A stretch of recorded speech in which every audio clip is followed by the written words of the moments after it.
नमस्ते, प्रणाम।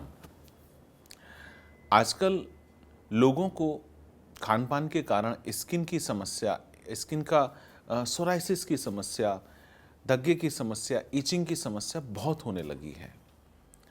लोग समझते हैं कि ये हमें अचानक आ गई है, ना। लोग आजकल जो डायबिटीज़ की दवाई खा रहे हैं या बीपी की रेगुलर दवाई खा रहे हैं, अगर उसके गहराई में जाएंगे, गूगल करके उसके साइड इफ़ेक्ट देखेंगे, उसमें साफ लिखा है कि स्किन की समस्या के चांसेस इसमें हैं। और इसका सबसे सरल तरीका है ठीक करने का। आप सबसे पहले, जब भी हम कोई मेडिसिन्स खाते हैं, लीवर किडनी पर इफेक्ट डालती है। लीवर क्लीन, किडनी क्लीन के प्रोसेस को आप अपने जीवन में अपनाएं। हर 6 महीने में सफाई करें। गाड़ी को सर्विस पर लेके जाते हो ना, जब गाड़ी आपके लिए इम्पोर्टेंट है तो शरीर भी तो इम्पोर्टेंट है। उसको भी सर्विस की ज़रूरत है, उसको भी सफाई की ज़रूरत है। मात्र ऊपर से नहा लेने से सफाई नहीं होती है।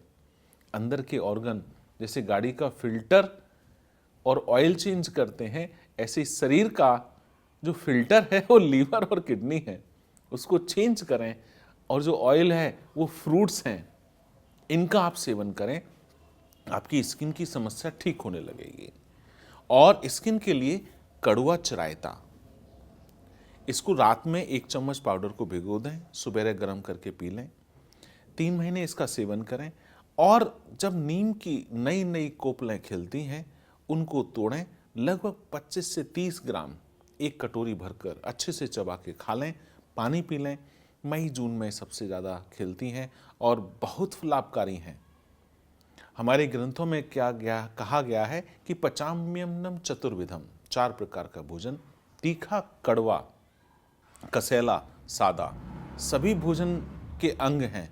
खाली भोजन कर लेना और करेला और नीम ना खाना ये ठीक नहीं है।